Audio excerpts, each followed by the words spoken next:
नमस्कार, मैं हूं संतोष पाठक और आप लोग देखना शुरू कर चुके हैं युग चरण यूट्यूब प्लेटफॉर्म। देश में उपराष्ट्रपति चुनाव को लेकर सरगर्मियां जोरों पर है।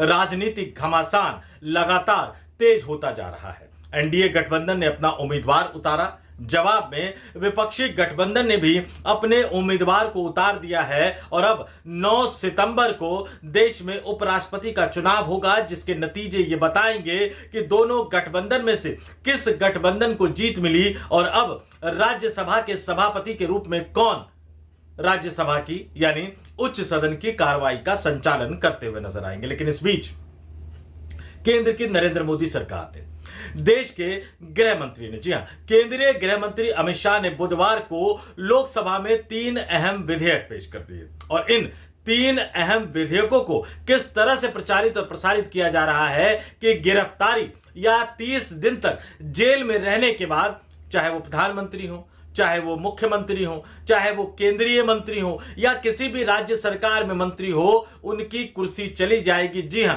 गिरफ्तार होते ही या फिर 30 दिन जेल में रहने के बाद। और शर्त क्या है कि ऐसे अपराधों में जिसमें 5 साल या 5 वर्ष से अधिकतम की सजा होगी, उस मामले में अगर गिरफ्तारी होगी, उस मामले में अगर 30 दिन तक किसी को भी जेल में रहना पड़ेगा तो फिर उनकी कुर्सी अपने आप चली जाएगी, उनका पद अपने आप छिन जाएगा। और उदाहरण दिया जा रहा है कि अब कोई भी जेल से सरकार नहीं चला पाएगा। हेडलाइन वही है कि पीएम और सीएम की कुर्सी छिन जाएगी। हेडलाइन यह भी चलाया जा रहा है कि अब जेल से कोई सरकार नहीं चला पाएगा। और जब इस लाइन का जिक्र किया जा रहा है तो हमें याद आते हैं दिल्ली के मुख्यमंत्री अरविंद केजरीवाल। मुख्यमंत्री रहते हुए जिनकी गिरफ्तारी हुई, मुख्यमंत्री रहते हुए जिन्हें तिहाड़ जेल जाना पड़ा और इसके बावजूद जेल में रहते हुए उन्होंने सरकार चलाई, मुख्यमंत्री पद से उन्होंने इस्तीफा नहीं दिया। तमाम तरह के नैतिकता के सवाल उठते रहे, लेकिन इसके बावजूद उन्होंने इस्तीफा नहीं दिया। और जब बाहर निकले तो उन्होंने कहा कि उन्होंने नरेंद्र मोदी और अमित शाह की उनकी सरकार को गिराने की योजना को विफल कर दिया। हालांकि बाद में चूंकि सुप्रीम कोर्ट ने जमानत देते समय कई तरह की जो बंदिशें लगाई थी, उसको देखते हुए उन्होंने मुख्यमंत्री पद से इस्तीफा दे दिया। और अब यह कहा जा रहा है कि अरविंद केजरीवाल के उदाहरण ने, तमिलनाडु के एक और मंत्री के उदाहरण ने केंद्र सरकार को यह बिल लाने पर विवश कर दिया। यानी केंद्र सरकार की मंशा है कि जेल से अब कोई सरकार न चला पाए। केंद्र सरकार की यह मंशा है कि चाहे वो प्रधानमंत्री ही क्यों ना हो, चाहे वो केंद्रीय मंत्री ही क्यों ना हो, चाहे वो मुख्यमंत्री ही क्यों ना हो, चाहे वो राज्य सरकार के ताकतवर से ताकतवर और छोटे से छोटे मंत्री ही क्यों ना हो, अगर उनकी गिरफ्तारी होती है, अगर उनको जेल जाना पड़ता है, अगर वो 30 दिन से ज्यादा जेल रहते हैं, तो फिर वो किसी संवैधानिक पद पर ना बैठे। लेकिन एक लंबे अरसे बाद जब अमित शाह बुधवार को यानी कल ये तीनों अहम विधेयक लोकसभा में पेश कर रहे थे तो विपक्षी राजनीतिक दलों ने जोरदार हंगामा किया। सदन के अंदर असदुद्दीन ओवैसी खड़े हो गए बिल का विरोध करने के लिए। कांग्रेस की तरफ से कांग्रेस के सांसद मनीष तिवारी खड़े हो गए। कांग्रेस के राष्ट्रीय संगठन महासचिव और केरल से लोकसभा सांसद केसी वेणुगोपाल खड़े हो गए।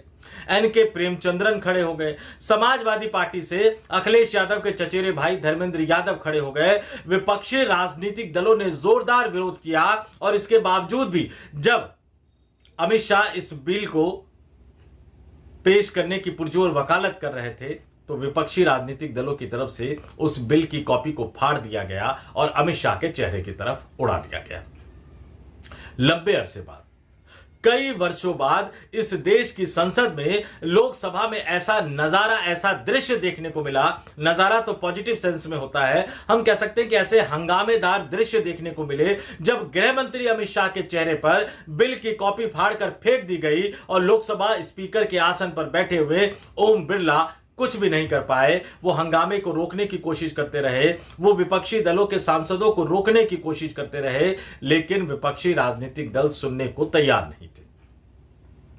और अब इसको लेकर प्रचारित और प्रसारित भी किया जा रहा है। मैं एक एक तथ्यों को आपके सामने रखूंगा। कहा यह जा रहा है कि उपराष्ट्रपति चुनाव को देखते हुए बिल लाया गया है। विपक्षी दलों द्वारा शासित राज्यों के मुख्यमंत्रियों को हटाने के लिए बिल लाया गया है। विपक्षी राजनीतिक दल आरोप लगा रहे हैं और इस आरोप के मायने क्या है, उदाहरण भी दिया जा रहा है। झारखंड के मुख्यमंत्री हुआ करते थे हेमंत सोरेन। ईडी गिरफ्तार करने पहुंची तो उन्होंने संवैधानिक परंपराओं का मान रखते हुए अपनी गिरफ्तारी से पहले मुख्यमंत्री के पद से इस्तीफा दे दिया। अपनी पार्टी के एक पुराने आदिवासी नेता चंपई सोरेन को मुख्यमंत्री बनाया। बाहर आए तो मुख्यमंत्री पद से बड़ी मुश्किल से हटे चंपई सोरेन और उसके बाद वो भारतीय जनता पार्टी में शामिल हो गए। अरविंद केजरीवाल भी जब जेल गए तो यह कहा गया कि अगर उन्होंने मुख्यमंत्री पद से इस्तीफा दे दिया तो उनकी पार्टी यानी आम आदमी पार्टी टूट जाएगी। उन्होंने इस्तीफा नहीं दिया और अब इसी को आड़ बनाकर, इसी को ढाल बनाकर केंद्र सरकार इस तरह का बिल देश की निचले सदन यानी लोकसभा में लेकर आई है। आप सबको बता दूं कि हमारे यहां जो संसदीय प्रणाली है तो दो सदन है। उच्च सदन राज्यसभा को कहा जाता है, निचला सदन लोकसभा को कहा जाता है। लोकसभा के सांसदों का चयन सीधे इस देश की जनता करती है और राज्यसभा के सांसदों का चयन विधानसभाओं के सदस्य यानी विधायक करते हैं। अब इस बिल के आने के बाद और बिल के आने से पहले प्रियंका गांधी ने मोर्चा संभाला। बिल के आने से पहले कई विपक्षी गठबंधन के बड़े दिग्गज नेताओं ने मोर्चा संभाला। बिल जब पेश हुआ तो लोकसभा के अंदर भी नेताओं ने मोर्चा संभाला और बिल जब अमित शाह के कहने के बाद जेपीसी को भेज दिया गया, जिसमें लोकसभा और राज्यसभा दोनों सदनों के कुछ सदस्यों को शामिल किया जाता है, जैसे कि वक्फ संशोधन अधिनियम विधेयक जब आया था तो उसको भी विचार विमर्श करने के लिए, बड़े पैमाने पर विचार विमर्श करने के लिए, तमाम स्टेक होल्डर्स के साथ विचार विमर्श करने के लिए उसको भी जेपीसी में भेजा गया था। तो इस बिल को जब जेपीसी में भेज दिया गया उसके बाद भी विपक्षी राजनीतिक दल थमने को तैयार नहीं हुए। तमाम दिग्गज नेताओं ने मोर्चा संभाला और यह आरोप लगाया जा रहा है कि चूंकि विपक्षी गठबंधन ने आंध्र प्रदेश में पैदा हुए एक व्यक्ति को, सुप्रीम कोर्ट के पूर्व जज को उपराष्ट्रपति का उम्मीदवार बना दिया है, तो अब धर्म संकट की स्थिति पैदा हो गई है चंद्रबाबू नायडू के सामने। धर्म संकट की स्थिति पैदा हो गई है आंध्र प्रदेश के मुख्य विपक्षी पार्टी के नेता जो कि पहले मुख्यमंत्री रह चुके हैं, वाईएसआर कांग्रेस पार्टी के जगन मोहन रेड्डी के सामने। धर्म संकट की स्थिति पैदा हो गई है तेलंगाना के पूर्व मुख्यमंत्री के चंद्रशेखर राव के सामने। लेकिन इन तमाम राजनीतिक दलों से कहीं ज्यादा जो विकट परिस्थिति पैदा हो गई है वो चंद्रबाबू नायडू के सामने हो गई है कि वो अपने एनडीए गठबंधन के उस उम्मीदवार को वोट दे जो कि तमिलनाडु से आते हैं, राष्ट्रीय स्वयंसेवक संघ के बैकग्राउंड से आते हैं, या फिर क्योंकि उन्हें राजनीति आंध्र प्रदेश में करनी है, तो या फिर वो संयुक्त आंध्र प्रदेश में पैदा हुए विपक्षी इंडिया गठबंधन के उम्मीदवार को वोट दे। और चंद्रबाबू नायडू के इस धर्म संकट को देखते हुए आरोप ये लगाया जा रहा है कि केंद्र की नरेंद्र मोदी सरकार ये बिल लेकर आई, अमित शाह ये बिल लेकर आए ताकि उनको डराया जा सके, ताकि नीतीश कुमार को डराया जा सके कि किसी भी मामले में अगर जांच एजेंसी ने, चाहे वो ईडी हो चाहे वो सीबीआई हो, अगर उनको गिरफ्तार कर लेती है जिसमें सजा का प्रावधान 5 वर्ष से अधिक हो या फिर वो 30 दिन से ज्यादा तक जेल में रह जाते हैं, तो फिर वो इस्तीफा दे या ना दे यह स्वतः माना जाएगा इस नए कानून के अनुसार कि वो मुख्यमंत्री के पद से हट गए हैं। यानी इस बिल को पेश करने का मकसद मानसून सत्र के दौरान जब उपराष्ट्रपति चुनाव को लेकर एनडीए और इंडिया गठबंधन एक दूसरे के सामने आ गए हैं तो इस बिल का मकसद चंद्रबाबू नायडू को डराना है।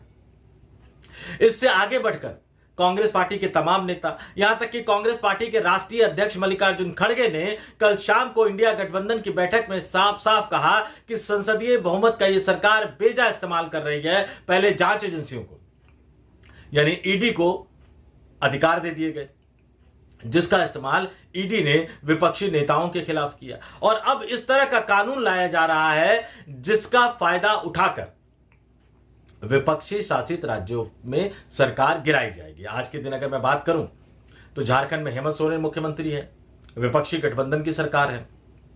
कांग्रेस की सरकारों की बात करूं तो तेलंगाना में रेवंत रेड्डी मुख्यमंत्री हैं, हिमाचल प्रदेश में सुक्खू साहब मुख्यमंत्री हैं, कर्नाटक में सिद्धारमैया मुख्यमंत्री हैं।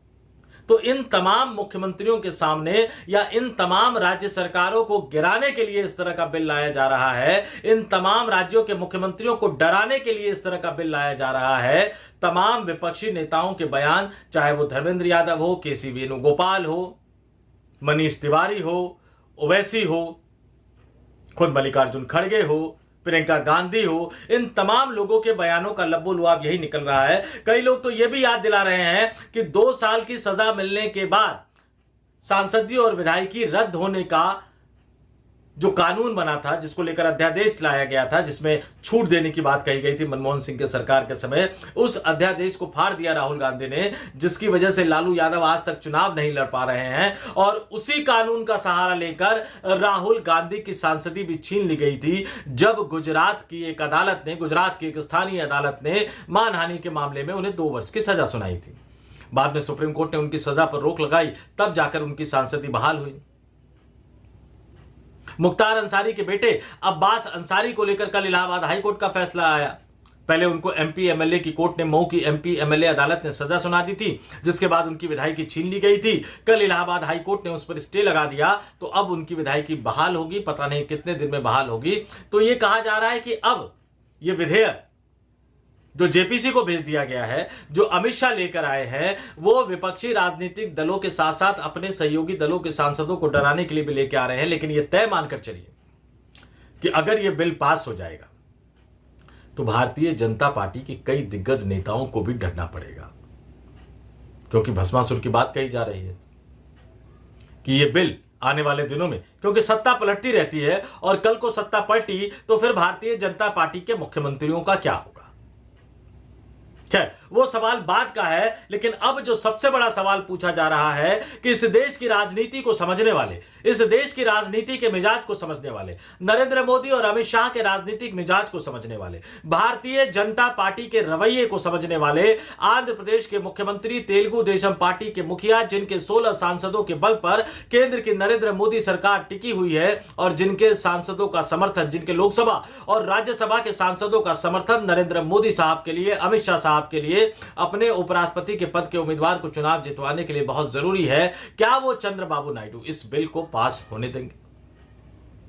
सवाल यह भी उठ रहा है, सवाल यह भी पूछा जा रहा है कि जिन नीतीश कुमार यानी जनता दल यूनाइटेड के 12 सांसदों के बल पर केंद्र की नरेंद्र मोदी सरकार टिकी हुई है, और जिस बिहार में अक्टूबर नवंबर में विधानसभा का चुनाव होना है, जिस चुनाव को जीतने के लिए भारतीय जनता पार्टी के लिए नीतीश कुमार बहुत ज्यादा जरूरी है, क्या वो नीतीश कुमार इस विधेयक को पारित होने देंगे?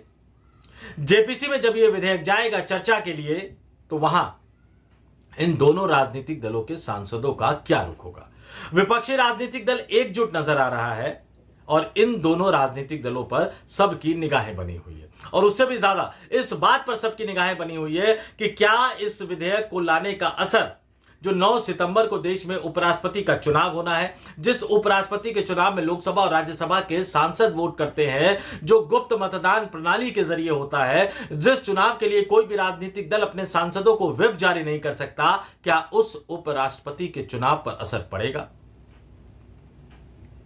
जाहिर सी बात है कि इन तमाम सवालों के जवाब इस देश की राजनीति के भविष्य के गर्भ में छुपे हुए हैं। पहले देखते हैं कि जेपीसी का गठन कैसे होता है, जेपीसी में कौन से राजनीतिक दल से कौन से सांसद को शामिल किया जाता है, उसका अध्यक्ष किसको बनाया जाता है, और उसके बाद जेपीसी की बैठकों में जो स्टेक होल्डर्स आते हैं वो किस तरह से अपनी बात रखते हैं। और फिर ज्यादा संभावना इस बात की है कि संसद के शीतकालीन सत्र के दौरान या फिर अगले साल बजट सत्र के दौरान जेपीसी अपनी रिपोर्ट सौंप देगी, और उसके बाद इन विधेयकों पर चर्चा होगी, एक बार फिर से लोकसभा में, उसके बाद राज्यसभा में। अगर लोकसभा इसको पारित कर देती है तो उसके बाद दोनों सदनों में चर्चा होगी, और उस समय चंद्रबाबू नायडू और नीतीश कुमार का रुख क्या होगा, और उससे भी बड़ी बात है कि उससे पहले उपराष्ट्रपति चुनाव का नतीजा क्या होगा। लेकिन यह तय मानकर चलिए कि जिस तरह से बिहार में चल रहे एसआईआर अभियान के खिलाफ विपक्षी राजनीतिक दलों ने कमर कस ली है, तो तमाम विपक्षी राजनीतिक दल, भले ही वो उपराष्ट्रपति का चुनाव जीते या ना जीते, भले ही वो अपने उम्मीदवार को उपराष्ट्रपति का चुनाव जिता पाए या ना जिता पाए, लेकिन इतना तय है कि इन तीनों विधेयकों को वो इतनी आसानी से नरेंद्र मोदी और अमित शाह को संसद के दोनों सदनों से पारित नहीं करवाने देंगे, और पूरी कोशिश करेंगे कि ये बिल कहीं ना कहीं किसी न किसी तरह से लटक जाए। लेकिन उनका यह मंसूबा तभी कामयाब हो पाएगा जब चंद्रबाबू नायडू, नीतीश कुमार, एकनाथ शिंदे, अजीत पवार जैसे नेता चाहेंगे और एनडीए की बैठकों में दबाव डालेंगे कि इस बिल को पारित करवाने पर कोई बहुत ज्यादा जोर ना दिया जाए। लेकिन यह बिल सदन के अंदर पेश हो चुका है, तो तय मानकर चलिए कि आज न कल सदन के फ्लोर पर एक बार फिर से, जैसा कि हंगामेदार दृश्य कल देखने को मिला, जिस दिन जेपीसी की रिपोर्ट के बाद इसको चर्चा के लिए लाया जाएगा, उस समय चाहे जो भी सरकार होगी, और उस समय जो भी विपक्ष में होगा उन दोनों के बीच में जबरदस्त रस्साकसी हमें सदन के अंदर देखने को मिलेगी। वैसे भी लोकतंत्र का इतिहास ये बताता है, संसदीय लोकतंत्र का ये इतिहास ये बताता है कि अगर कोई बिल सदन के पटल पर आ गया तो सरकारें भले ही बदल जाए, भविष्य में बनने वाली सरकारों को अगर लगता है कि इस बिल से उनका राजनीतिक फायदा होगा तो फिर वो उसको कानून बनाने की कोशिश करते हैं। आधार कार्ड को याद कर लीजिए, जब मनमोहन सिंह सरकार लेकर आई थी भारतीय जनता पार्टी ने विरोध किया था। जीएसटी को याद कर लीजिए, जब मनमोहन सिंह सरकार लेकर आई थी भारतीय जनता पार्टी ने विरोध किया था। मनरेगा को याद कर लीजिए, जब मनमोहन सिंह की सरकार इसको लेकर आई थी भारतीय जनता पार्टी ने विरोध किया था। लेकिन इस जैसी ना जाने कितनी योजनाएं हैं जिसको ढोल नगाड़ों के साथ मोदी सरकार ने जीवित रखा है। जीएसटी को तो एक देश एक टैक्स का हवाला देते हुए उन्होंने आगे बढ़ा दिया। आधार कार्ड को न जाने कितनी डीबीटी योजनाओं के साथ यानी डायरेक्ट बेनिफिट ट्रांसफर की योजनाओं के साथ उन्होंने जोड़ दिया। और मनमोहन सिंह के सरकार के समय शुरू किए गए मनरेगा को भी अब भारतीय जनता पार्टी गर्व के साथ उसके आंकड़े सामने रखती है और उससे आगे रोजगार की गारंटी से आगे जाकर वो इस देश की 80 करोड़ आबादी को 5 किलो का मुफ्त अनाज भी दे रही है। इस देश को विकसित भारत बनाने की राह पर तेजी से अग्रसर करने के तमाम दावों के बावजूद तो यही इस देश की राजनीति की सच्चाई है। विपक्ष में रहिए तो विरोध कीजिए, सत्ता पक्ष में आइए तो अपने फायदे से कानून बनाइए, लेकिन फिलहाल इस तीनों विधेयकों को लेकर इस देश की राजनीति की लड़ाई जो है या राजनीतिक दलों के बीच की लड़ाई एक दिलचस्प मोड़ पर पहुंच गई है। तो इस वीडियो में इतना ही। जाते जाते फिर आपसे अपील करूंगा, आग्रह करूंगा, वीडियो पसंद आया तो लाइक कीजिए, शेयर कीजिए, ज्यादा से ज्यादा लोगों तक पहुंचाइए और कमेंट करके जरूर बताइए आपको ये वीडियो कैसे लग रहे हैं। और साथ ही सबसे महत्वपूर्ण अपील आपसे करना चाहूंगा, अनुरोध आपसे करना चाहूंगा कि अगर आपने अभी तक इस YouTube प्लेटफॉर्म को सब्सक्राइब नहीं किया है तो आगे बढ़िए, युगचरण YouTube प्लेटफॉर्म को सब्सक्राइब जरूर कीजिए। अपने दोस्तों और रिश्तेदारों से भी इस प्लेटफॉर्म को सब्सक्राइब करने की अपील कीजिए, आग्रह कीजिए। तो इस वीडियो में इतना ही। मुझे यानी संतोष पाठक को दीजिए इजाजत। आप तमाम लोग देखते रहिए युगचरण YouTube प्लेटफॉर्म। नमस्कार।